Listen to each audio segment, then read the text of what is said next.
दोस्तों 2024 के लिए मैं टॉप 120 वीवीआई सब्जेक्टिव का धुआंधार जो सीरीज चला रहे हैं उसका सीरीज नंबर देखा जाए तो आपका 10वां हो जाएंगे। यानी ऑलरेडी आपका 9 सीरीज दे दिया गया है। सभी सीरीज का लिंक इस वीडियो के डिस्क्रिप्शन में आपको मिल जाएंगे या इसका एक साफ सुथरा से प्लेलिस्ट बना दिया गया है। आप वहां से जाकर एक अच्छे से तैयारी कर सकते हैं। आप कोशिश यही कीजिएगा कि प्रत्येक क्वेश्चन को आप कॉपी में लिखें और डेली एक बार प्रैक्टिस करें। आप उम्मीद कीजिए कि 2024 में आप बहुत बेहतरीन कीजिएगा। आपका मैथ में नंबर कम नहीं रहेगा, क्योंकि सब्जेक्टिव क्वेश्चन का जो सीरीज चला रहे हैं, बहुत मेहनत करने के बाद 120 क्वेश्चन को मैं अलग किया हूं और उसको आपके सामने रखने का प्रयास कर रहा हूं। और पहले से आप क्या जानते हैं नहीं जानते हैं उससे यहां कुछ फर्क नहीं पड़ रहा है। फर्क इस बात से पड़ रहा है कि जो भी लेक्चर आप देख रहे हैं उसको समझने के लिए आप प्रयास कितना कर रहे हैं। चलिए, तो मैं क्वेश्चन नंबर 1 से यहां 28 हो गया है, ऑलरेडी 27 क्वेश्चन हो चुके हैं। तो मैं क्वेश्चन नंबर आज 28 से स्टार्ट कर रहा हूं। इससे पहले 10 सेकंड मेरा बात सुन लीजिए। मैं जितने भी प्रश्न करवा रहा हूं उसको मैं ऐसा नहीं कि आज पहला चैप्टर का करवाएं तो कल 10वां का करवाएंगे, फिर 8वां 6ठा 5वां, ऐसा कुछ नहीं। एकदम बोल सकते हैं कि टॉपिक वाइज हम क्या कर रहे हैं, यहाँ पे आपको सामने क्वेश्चन रखने का प्रयास करें। सबसे पहला लेक्चर में हमने रियल नंबर को बताया, उसके बाद भी रियल नंबर था। ऐसे करके हम लोग फिर दूसरा चैप्टर को जितने भी क्वेश्चन थे अच्छे अच्छे उसको करवाएं, फिर तीसरा चैप्टर से करवाएं। अब हम लोग चौथा चैप्टर में एंट्री ले चुके हैं इसके पिछले क्लास से। यानी द्विघात समीकरण का हम लोग का क्वेश्चन चल रहा है और द्विघात समीकरण का मैं नस आपको पकड़वाना चाहता हूं कि द्विघात समीकरण से कैसे चीजों को बनाया जाता है, ठीक है, उससे कैसे कैसे क्वेश्चन पूछे जाते हैं। तो सभी बेहतरीन क्वेश्चन को मैं यहां रखने का प्रयास किया हूं। चलिए, यहां से 28 से और 28 को समझने का प्रयास कीजिए। ठीक से देखिए, मैं इसको एक बार पढ़ लेता हूं। क्या करा कि दो लगातार, सबसे पहले लगातार आपको पता होना चाहिए, धनात्मक पूर्णांक, दो लगातार धनात्मक पूर्णांक ज्ञात करें। दो लगातार धनात्मक पूर्णांक ज्ञात करें जिनका, है ना, जिनका वर्गों का योग, सबसे इंपॉर्टेंट यहां है, जिनका वर्गों का योग 365 है। देखिए क्या करें कि दो लगातार धनात्मक पूर्णांक होना चाहिए। तो सबसे पहले तो आपको धनात्मक पूर्णांक पता होना चाहिए कि धनात्मक पूर्णांक क्या होता है। तो पूर्णांक संख्या किसे कहते हैं? तो धनात्मक संख्या और ऋणात्मक संख्या को पूर्णांक संख्या कहते हैं। लेकिन यहां ऋणात्मक की बात नहीं करा, आपको धनात्मक की बात करा। जैसे मैं आपको बता दूं कि यदि यहां पे आपका 0 है, ठीक से समझिएगा, तो इधर 1 होगा, 2 होगा, 3 होगा, 4 होगा, और इधर -1 होगा, -2 होगा, -3 होगा। तो ये सब एक पूर्णांक संख्या लिखा गया है। क्या, कौन संख्या लिखा गया? पूर्णांक संख्या। लेकिन इसमें स्पेशलिस्ट आपको धनात्मक की बात कर रहा है। यानी आप कह सकते हैं कि इधर वाला की बात कर रहा है। इधर धनात्मक है, इधर ऋणात्मक हो जाता है, 0 बीच में आ जाता है, धनात्मक ऋणात्मक दोनों में काम करता है। तो कह रहा कि इसमें कोई धनात्मक तरफ ये और आगे बढ़ सकता है, ऐसे, है ना। कह रहा कि ऐसा में कोई वो संख्या लीजिए जिनको वर्ग करके जोड़ दिया जाए तो आपको 365 आ जाए। वही तो कह रहा है कि दो लगातार, लगातार मतलब अगर 2 लिए तो लगले 3 लेना है, 3 लिए तो लगले 4 लेना है। ऐसे लगातार मतलब है ना, लगातार मतलब तो समझ ही रहे हैं क्या है थोड़ा, है ना। लगातार मतलब 1 के बाद 2, 2 के बाद 3, है ना। तो समझिए दो लगातार धनात्मक पूर्णांक ज्ञात करें। तो बात को समझिए, जिनका वर्ग किया जाए वो दोनों को लिए हैं, उसको वर्ग कर दें और जोड़ दें तो 365 आ जाए। न समझ में आया तो समझिए, मान लेते हैं कि हम ऐसा किए कि दो लगातार ले लेते हैं, तो 2 को ले लिए और उसके बाद 3 को ले लिए, ऐसे। तो कह रहा है कि इसको वर्ग किया जाए, वर्ग मतलब स्क्वायर किया जाए, तो जोड़ के 365 आ जाए। 2 का स्क्वायर 4 होता है, 3 का 9 होता है, 13 आएगा, लेकिन 13 आया। हमको 365 चाहिए, तो वही तो करा कि 2 लेंगे कि 50 लेंगे कि 20 लेंगे, क्या लेंगे जा पड़ी। यहां पे क्या लेंगे कि दोनों को जोड़ दिया जाए तो आपका कितना आ जाए? 365। कोई बच्चा सोच रहा होगा कि हम 10 लेंगे, ठीक है, कोई सोच रहा होगा 10, तो लगले 11 लेना पड़ेगा, 11। तो ये दोनों का स्क्वायर करो तो जोड़ने पर 365 आ जाएगा। 10 का 100 होगा, 11 का 121 आएगा, तो कहेंगे कितना हो जाएगा? 221। कहाँ 365 आया?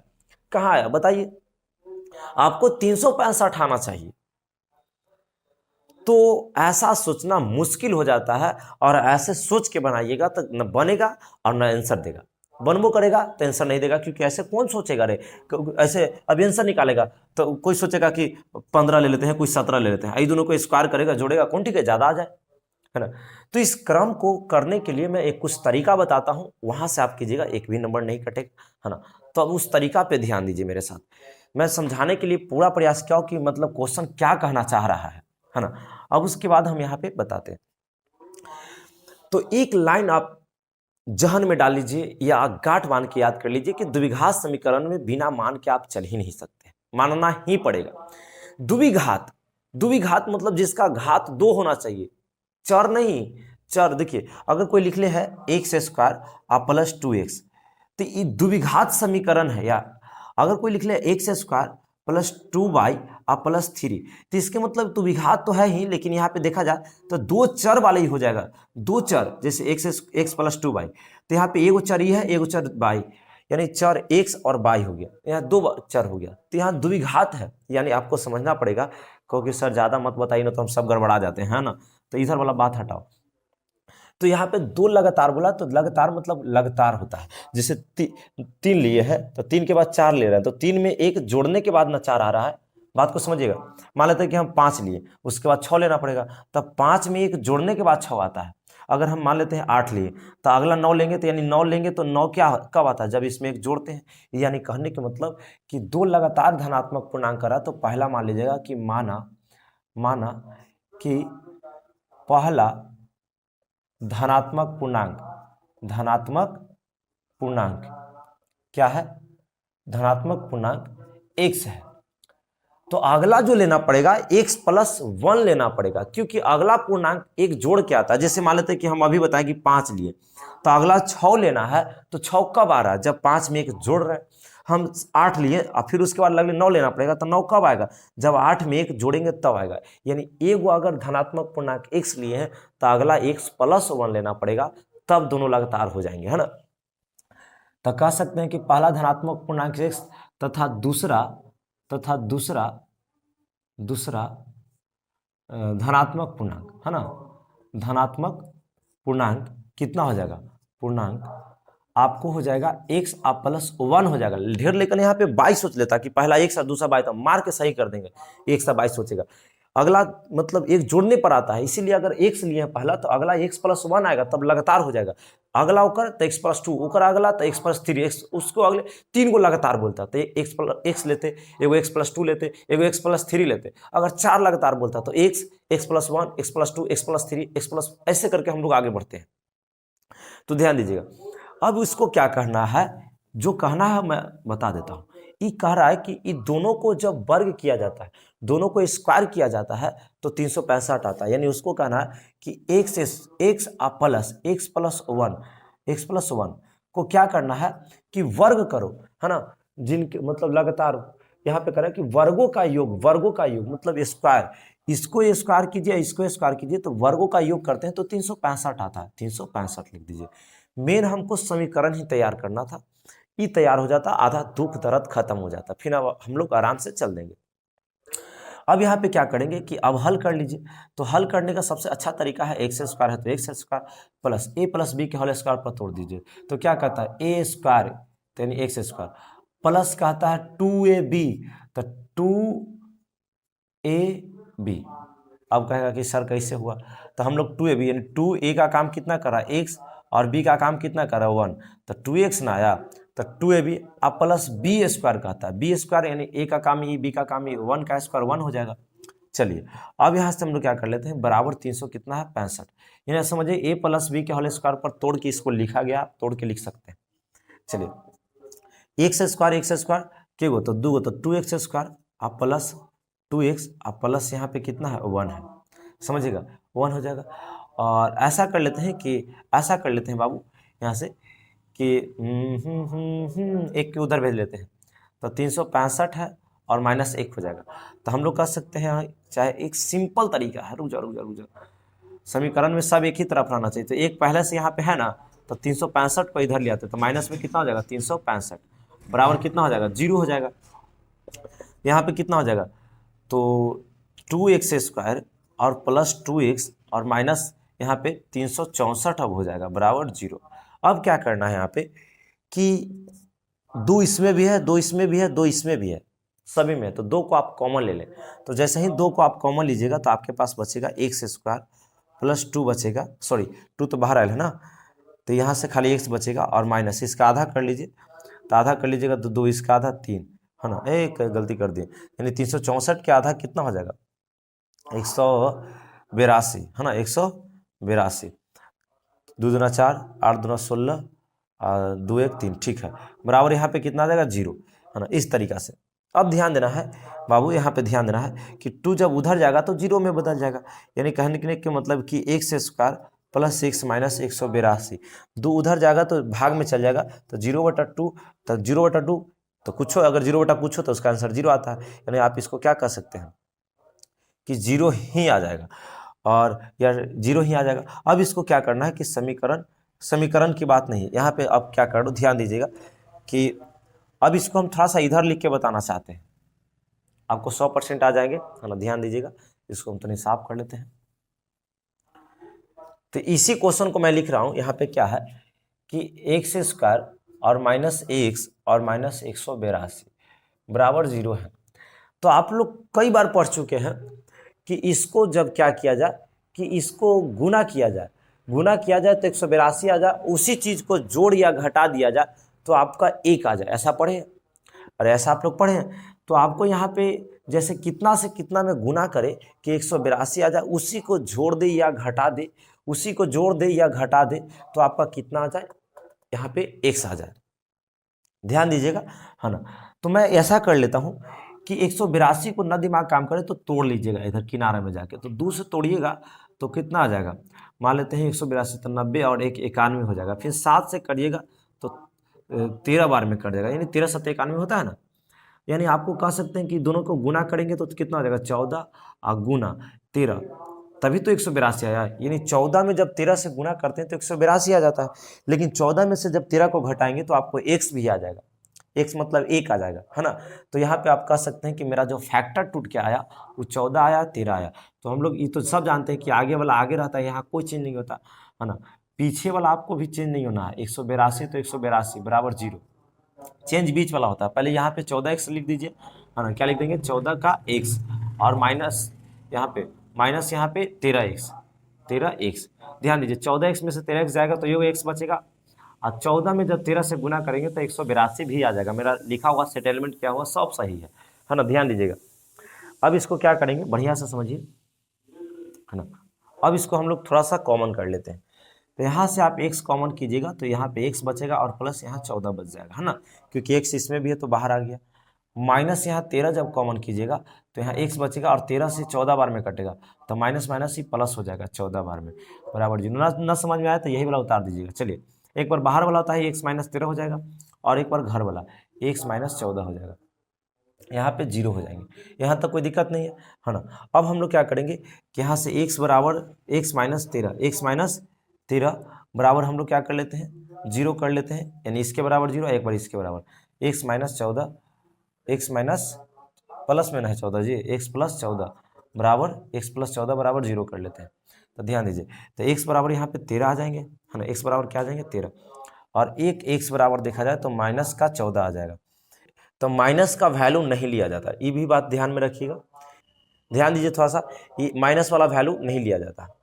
तो आप क्या कीजिए x का मान इसमें बैठा लीजिएगा, x का मान किस में बैठा लीजिएगा इसमें, मतलब एक धनात्मक पूर्णांक, देखिए पहला धनात्मक पूर्णांक आपका ई वाला आ गया है, पहला धनात्मक पूर्णांक x तो आपका आ गया, माइनस तो लिया ही नहीं जाता है, तो अगला धनात्मक पूर्णांक x प्लस आपका 1 है, यानी यहाँ पे आप बैठा लीजिएगा इसको समीकरण फर्स्ट मानकर, या आप यहाँ बैठा लीजिएगा क्या अगला, यानी पहला धनात्मक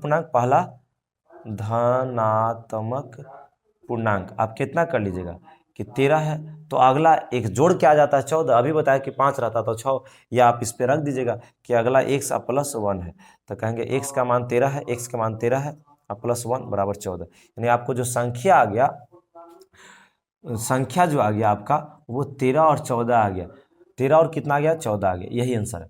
लेकिन आप प्रूव करना चाहते हैं, क्या करना चाहते हैं, प्रूव करना चाहते हैं कि सच में दोनों को वर्ग किया जाता है तो 365 आता है कि नहीं, तो कर लीजिए, तो 13 का स्क्वायर कर लीजिए तो 13 का 169 होता है ना, अब प्लस 14 का 196 होता है, दोनों को जोड़िए क्योंकि दोनों का स्क्वायर करके जोड़ना था, तो जोड़िएगा तो 365 आपका पक्का आ जाएगा। तो यानी मेरा 13 14 सही है, क्योंकि दोनों को जोड़कर आना चाहिए 365। तो इस तरीका से थोड़ा सा टाइम लगा, लेकिन आप समझ अच्छा पाए होंगे, मैं उम्मीद करता हूँ। आप इसको क्या कीजिए, स्क्रीनशॉट कीजिए। नेक्स्ट क्वेश्चन, तो ध्यान दीजिए मेरे साथ, क्वेश्चन नंबर 28 द एंड किए, तो क्वेश्चन नंबर आप 29 को बढ़िया से देखिए, समझने का पूरा प्रयास कीजिए, क्योंकि क्वेश्चन जो है ना 2015 और 22 में पूछा गया है, तो चांस बनता है 2024 में आ जाए। बहुत अच्छे क्वेश्चन भी है, मैं इसमें अच्छा कॉन्सेप्ट दूंगा। अगर ये क्वेश्चन नहीं आएगा तो ऐसा टाइप का क्वेश्चन आएगा तो आप नहीं छोड़िएगा। तो क्वेश्चन कुछ इस प्रकार से करा है कि किसी संख्या, कोई भी संख्या होना चाहिए, 2 4 5 6 कुछ भी संख्या हो, उससे मतलब नहीं, किसी संख्या और उसके व्युत्क्रम, मान लेते हैं कि आप संख्या 2 सोचे हैं, तो उसका व्युत्क्रम मतलब 1/2। अगर संख्या 5 सोचे हैं तो उसका व्युत्क्रम मतलब 1/5 है ना। तो उसके व्युत्क्रम का योग आपको 10/3 है। यानी कह रहा है कि कोई ऐसा संख्या है, उसको व्युत्क्रम कर दिया जाता और दोनों को जोड़ दिया जाता तो 10/3 आ जाता। सिंपल है। तो कह रहा है कि वो संख्या ज्ञात करें, मतलब कौन ऐसा संख्या है जिसको उल्टा करके जोड़ दे तो 3/10 आ जाए, सॉरी 10/3 आ जाए। तो सिंपल है, एक हम अगर हम सोचे तो बहुत जल्दी सोच सकते हैं कि 3 ले लेते हैं और इसी को उल्टा कर देते 1/3।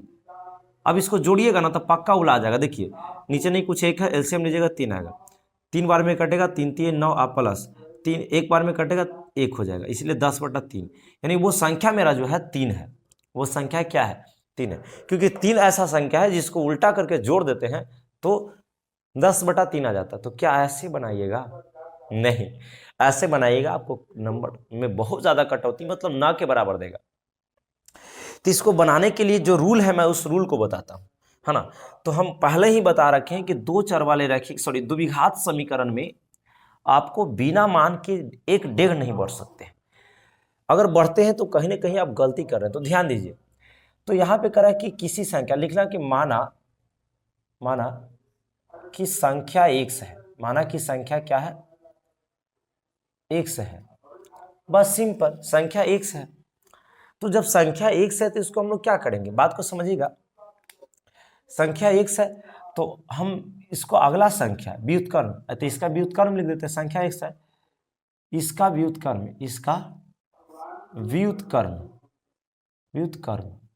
व्युत्क्रम मतलब उल्टा, तो व्युत्क्रम संख्या 1/x आ जाएगा। सिंपल, कोई दिक्कत नहीं है।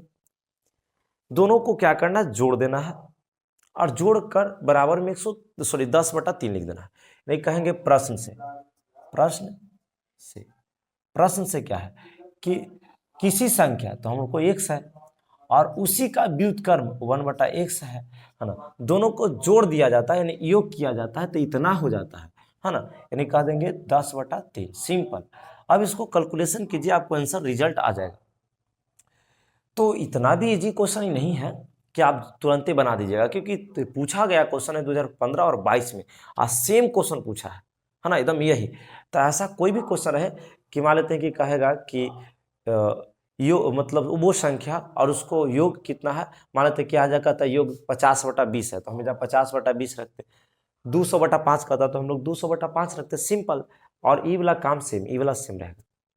ध्यान दीजिए, अब इसको हम लोग कुछ नहीं करेंगे, 1 है तो 1। अब इसको एलसीएम लेंगे तो x आ जाएगा, और x आ जाएगा तो आपको पता है कि x बार में कटेगा, x से x में गुना होगा, x स्क्वायर आ जाएगा। अब प्लस x से 1 बार में कटेगा, x से 1 से गुना होगा, 1 आ जाएगा, और 10 कितना हो जाएंगे, 3 हो जाएंगे। सिंपल। अब हम लोग क्या करेंगे कि आपको पता है कि क्रॉस मल्टीप्लाई, तो हम ऐसा कर लेते हैं कि 3 में इससे गुना करेंगे तो 3x स्क्वायर आ जाएगा। सिंपल। प्लस 3 में 1 से करेंगे तो 3 आ जाएगा और बराबर हो जाएगा। मतलब 3 से हम इसमें भी कर लिए और इसमें भी कर लिए, यही आ गया। इससे हम लोग इसमें करेंगे तो आपको पता होना चाहिए कि 1 से 10 में करेंगे तो 10x आ जाएगा। आपको ये भी पता होना चाहिए सब एक तरफ आ जाते हैं, है ना। तो ध्यान देते रहिएगा आप मेरे साथ, है ना। कहेंगे 3x स्क्वायर, 10x को आप इधर लिया तो माइनस का 10x आ जाएगा, तब +3 बाद में रखिएगा, क्योंकि देखिए x स्क्वायर के लगले x लिखाता है तब अचर लिखाता है बराबर 0। अब आपको ये ध्यान देना है कि यहाँ से x निकालने का 2 मेथड है, 3 मेथड से हम लोग निकाल सकते हैं। सबसे पहले कि गुणनखंड विधि, तो गुणनखंड यहाँ से इसमें कीजिएगा तो आपको पता है कि इसमें करेंगे तो 9 हो जाएगा। तो वो कौन संख्या है जिसको गुना करे तो 9 आ जाए और जोड़ दे तो आपका कितना आ जाए, 10 आ जाए। वो कौन संख्या है जिसको गुना करे तो आपको 9 आ जाए और उसी को जोड़ दे या घटा दे तो आपका -10 आ जाए। तो ऐसा सोचना बहुत डिफिकल्ट हो जाता है, बटा में सोचना पड़ जाएगा आपको, है ना। 3 और 1/3 ऐसे करके सोचिएगा तब आएगा। तो उतना सोचने से अच्छा है कि जब दिमाग ऐसा काम ना करे, है ना, तो आप सबसे अच्छा द्विघात सूत्र से निकाल दीजिए। और द्विघात सूत्र का आपको फार्मूला पता होना चाहिए, है ना। द्विघात सूत्र से भी तो Vx निकलता है। द्विघात सूत्र का फार्मूला जो होता है -b और plus minus root under b² - 4ac/2a। आपको पता होना चाहिए ये होता है। और आपको ये भी पता होना चाहिए कि ए का काम ई प्लस करता है, बी का काम ए करता है ना। बी का काम कौन करता है? ए करता है। और सी का काम आपका ए करता है। बात को समझिए, अगर प्लस रहेगा तो प्लस, माइनस तो माइनस, ये सी का काम करता है। बस फार्मूला पे बैठा दीजिएगा। हम यहाँ पे फार्मूला लिख देते हैं द्विघात सूत्र से, इसको हटाकर, है ना, आपको आंसर आ जाएंगे। हार्ड नहीं है ना।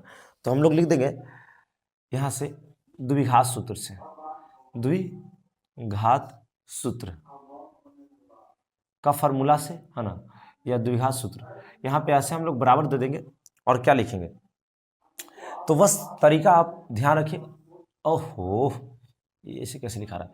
फार्मूला आता है माइनस का B plus minus root under v² - 4ac/2। चलिए ध्यान दीजिएगा मेरे साथ, -b, तो b का काम देखो, माइनस यहाँ पहले से है और b के जगह फिर आपको माइनस रखना है। 10 तो माइनस माइनस प्लस 10 हो जाएगा, इसलिए प्लस नहीं लिखा जाता है। चलिए, यानी b के जगह आपको कितना हो जाएंगे? 10 हो जाएंगे। प्लस माइनस में कभी कटौती मत कीजिएगा, एकदम प्लस माइनस रहेगा।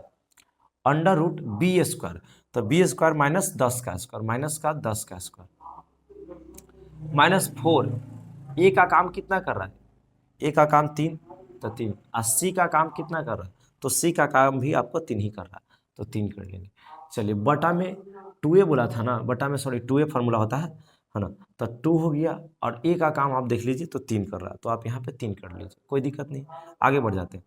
तो 10 है तो 10 आप प्लस माइनस अंडर रूट, तो 10 का स्क्वायर आप 100 कर लेते हैं और माइनस 4 × 12, 12 दूना 24 कर लीजिए।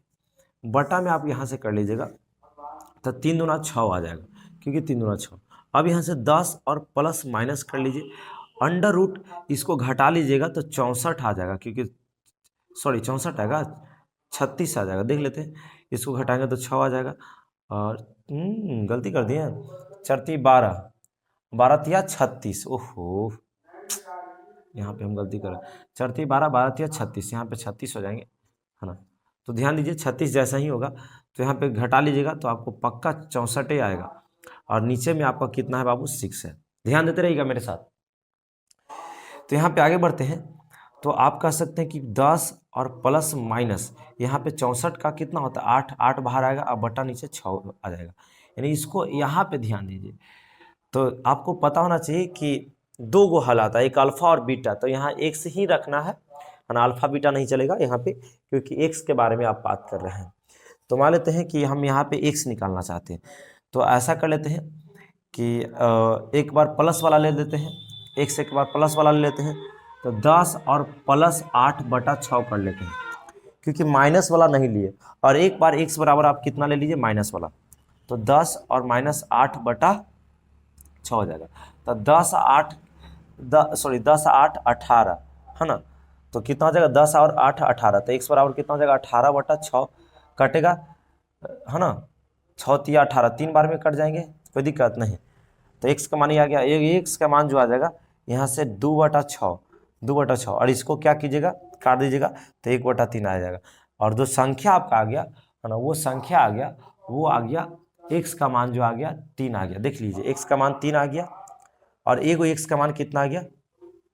तो एगो आ गया x का मान जो आ गया 1/3 आ गया। वही संख्या जो आपका आ गया 3 आ गया, कितना आ गया? 3 आ गया और 1/3 आ गया। मैं पहले ही बताया था कि वो संख्या 3 ही है, कि जिसको उल्टा करके जोड़ देते हैं तो 10 आता है। और मैं शुरुआत में इस दोनों को जोड़े थे, इस दोनों को जोड़िएगा ना तो 10/3 आ जाएंगे। तो मुझे उम्मीद है कि चीज़ों को आप समझने में सक्षम हो रहे हैं, है ना। ऐसे ही चीज़ों को बनाइएगा, आपको कहीं पे गलती नहीं होगा। और आप लोग एक लाइक तो जरूर बनता है बाबू, एक लाइक ज़रूर दीजिए, है ना। फिर मिलते हैं अभी क्वेश्चन नंबर 30 के साथ। तो अभी हम लोग धुआंधार चीजों को आगे बढ़ाते रहेंगे। आप मेरे साथ लगातार जुड़े रहें और अच्छा कीजिएगा। तो चलिए क्वेश्चन नंबर 30 को समझने का प्रयास कीजिए। ऐसा क्वेश्चन अक्सर पूछे जाते हैं।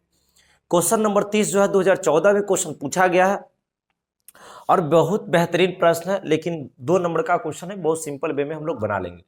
क्वेश्चन कुछ इस प्रकार से करा कि द्विघात समीकरण में, अच्छा बात है, जिसका घात 2 रहता है वो द्विघात तो रहता ही है ना।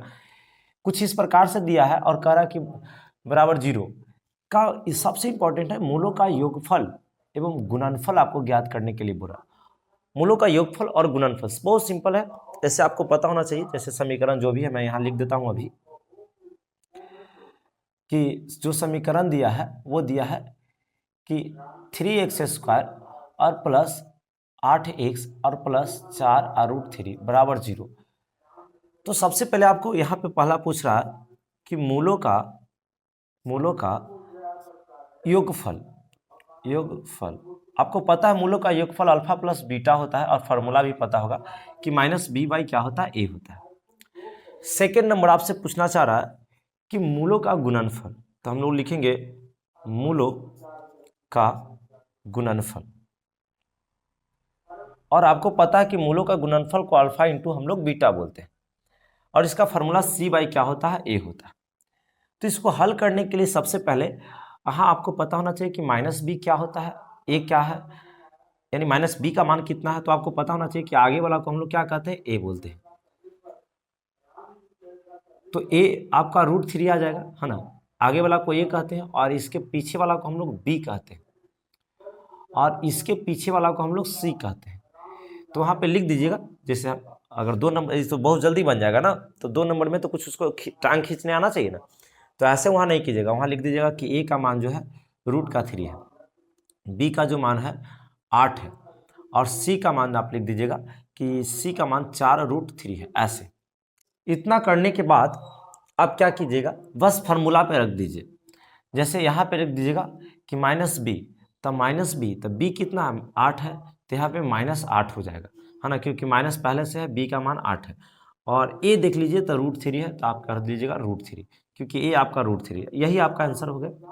मूलों का योगफल अगर पूछा जाए तो -8/√3 हो जाएगा।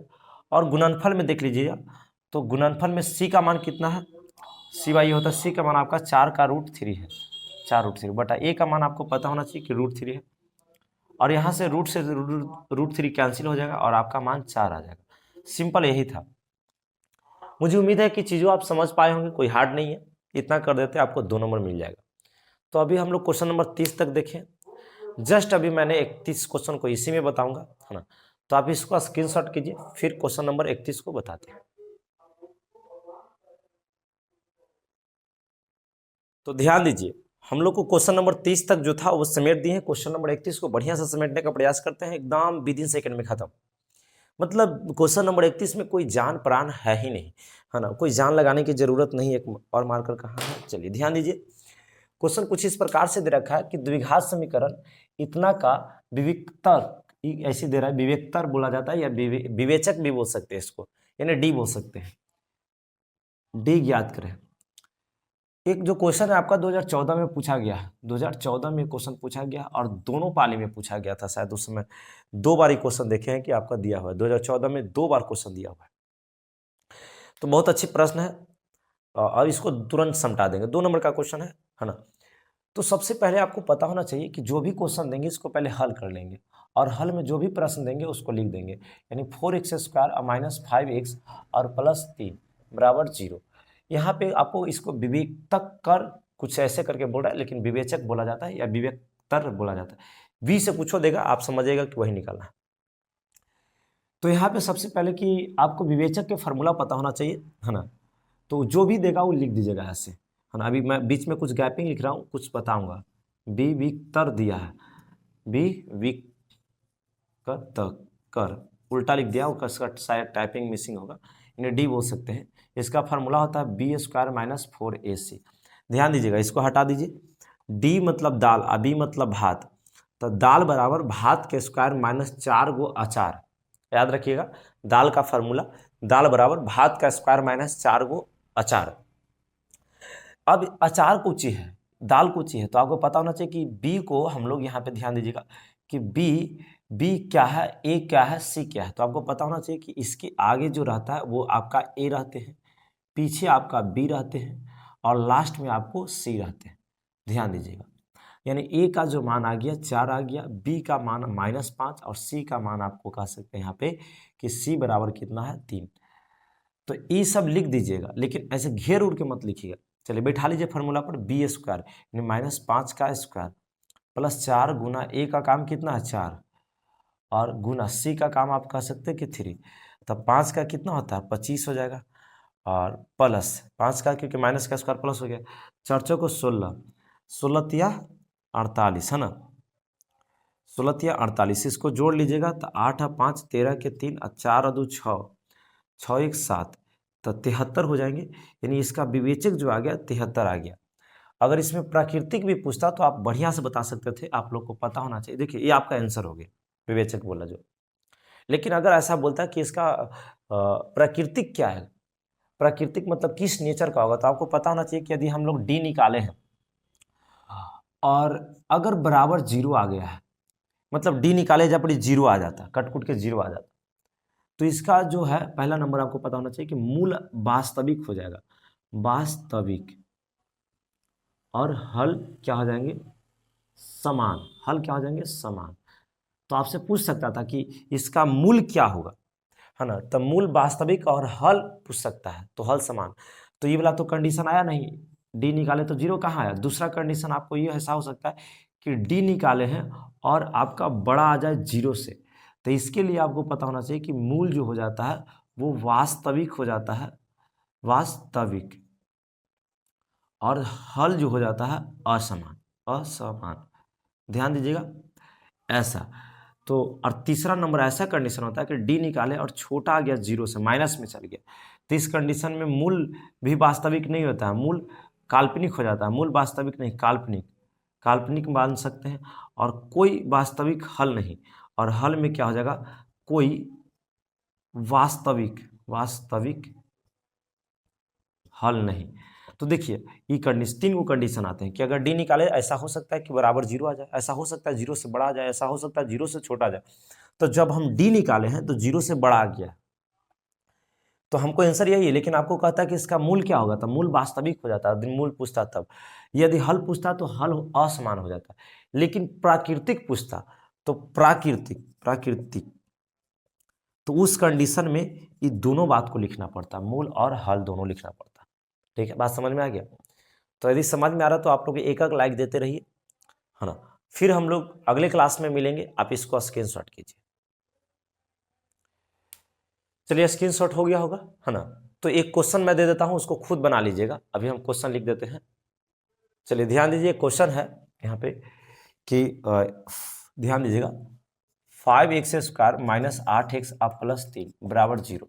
इसको भी आपको क्या करना है, विवेचक ही निकालना है, डी निकालना है, और निकाल के आप लोग कमेंट कीजिएगा आंसर कितना है। आप लोग कमेंट में नहीं करते हैं, कमेंट कीजिएगा कि आया कितना।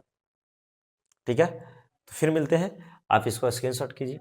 चलिए ये क्वेश्चन बना के आप कमेंट कीजिएगा आंसर कितना आया।